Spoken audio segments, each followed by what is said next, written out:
হাসি দাও। প্রিয় অভিভাবক, একটু আশীর্বাদ। প্রিয় অভিভাবকের সাথে ফেসবুকে একটু করে পোস্ট হইব। প্রিয় অভিভাবক, আমি আপনার কথা দিতেছি, আপনার মৃত্যু হইলে আপনার দাফন কাফন কইরা তারপর অভিভাবক চেঞ্জ করবে, এর আগে না। মানে আমার মৃত্যু হইলে। কথা হইলো।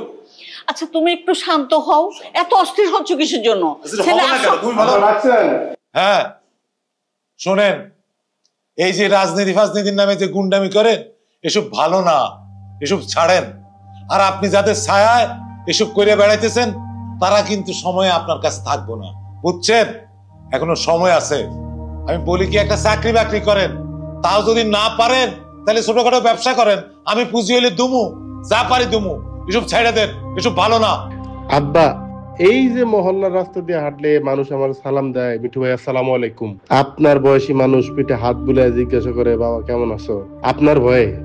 হ্যাঁ, এই যে মানুষ যে সম্মানটা আমারে দেয়, এটা আপনার ভয়ে দেয়?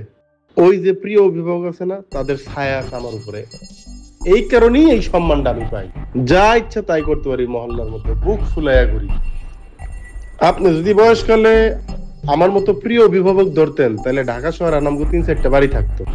আমার একটা শার্ট কিনে দেওয়ার আগে 4বার চিন্তা করা লাগে। মা যদি এক বেলা ভালো রান্না করে, 3 বেলা মুখের দিকে তাকান যায় না, পাতিল শুকায় থাকে। কেন? এই জীবন আমি কাটাইছি দেখা আমার পরবর্তী প্রজন্ম এই জীবন কাটাইবো। ওরা দুনিয়াতে আইসা দামি গাড়ি বাড়ি সব পাইব। আজকে একটা ভালো মানুষের সাথে পরিচয় হইব, দোয়া করেন তার সান্নিধ্য যেন পাই। শুনলা কি কইলে? শুনলা? তোমার কষ্ট পায়া পায়া এরকম হইছে। আমি কতদিন কইছি এর সাবধান করো, কি করো তুমি? আরে বাবা, আমি তো বলি তাকে, সে তো আমার কোনো কথা শুনে না, আমি কি করব? কি করবা? বাড়ি থেকে বাইক করে দাও, এরকম বলে আমার দরকার নাই। সব ঝামেলা। আমার হয়েছে যত জ্বালা, সেও কথা শোনায়, তার ছেলেও কথা শোনায়। ভাই, ওর নাম মিঠু। ও একসময় আমাদের নাজুল ভাইয়ের খুব সক্রিয় কর্মী ছিল। নাজুল ভাই মারা যাওয়ার পরে সেই অভিভাবকহীন হয়ে গেছে। মনটা তার খুব খারাপ ভাই। আপনাকে সে অনেক ভালোবাসে, কিন্তু ভয়ে আপনার কাছে আসে না ভাই। আমি নিয়ে আসছি আপনার সাথে পরিচয় করে দেওয়ার জন্য। আজকে থেকে সে আপনার কাজ করবে, আপনার সাথে থাকবে ভাই। আপনি তাকে একটু আশ্রয় প্রশ্রয় দিয়ে রাখবেন ভাই। নাম কি? মীর আরমান মিঠু। ভাই, আমি আপনার কত বড় ভক্ত, ভক্ত বললে ভুল হবে, অন্ধ ভক্ত। আমার কতদিনের সাধনা স্বপ্ন আপনার আন্ডারে একটু কাজ করব। মানে আমি বুঝাইতে পারবো না, আমি কিভাবে বুঝাবো? আপনার ছায়াটা শুধু আমার উপরে দরকার।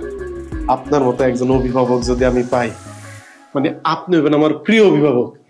এইটা যদি, আমার এই স্বপ্নটা যদি একটু পূরণ করতেন। আমি কথায় বিশ্বাসী না, কাজে বিশ্বাসী। আর শোনো, এরকম অভিভাবক চেঞ্জ করার নেশা আছে নাকি? শিখন প্রিয় অভিভাবক, এই যে নাজমুল ভাই, মৃত্যুর দিন পর্যন্ত আমি তার সাথে ছিলাম।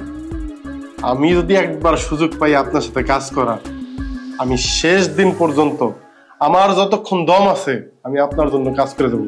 আপনি যদি আমার একটা বার সুযোগ দেন, দেখেন আমি কি করি আপনার জন্য। ঠিক আছে, দেখি তুমি কেমন কাজ করতে পারো। চলো ভাই। ওরে তাহলে আমগো দলে লয়ে এলো। জি ভাই। ভাই, ওর কিন্তু অনেক বড় কর্মী বাহিনী আছে। ও যখন ডাকে ভাই 200-300 পোলাপান চলে আসে। আপনি যে কোনো অর্ডার দিবেন ভাই, দেখবেন যে আপনার অর্ডার সে ঠিক মতন করে দিচ্ছে ভাই। ভাই, তার উপরে আমরা আস্থা রাখতে পারেন ভাই। খুব ভালো ছেলে ভাই। ঠিক আছে, এখন থেকে তুমি আমগো লগেই থাকবা। ভাই, ছবি। হ্যাঁ অবশ্যই। মোবাইল দাও। হাসি দাও। প্রিয় অভিভাবক, একটু আশীর্বাদ।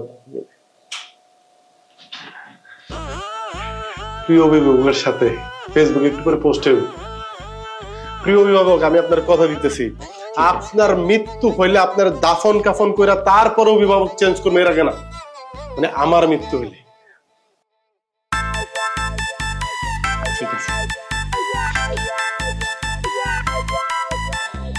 রুবেল ভাই, 85 নম্বর বিল্ডিং এর কামটার কি খবর? ভাই কামটা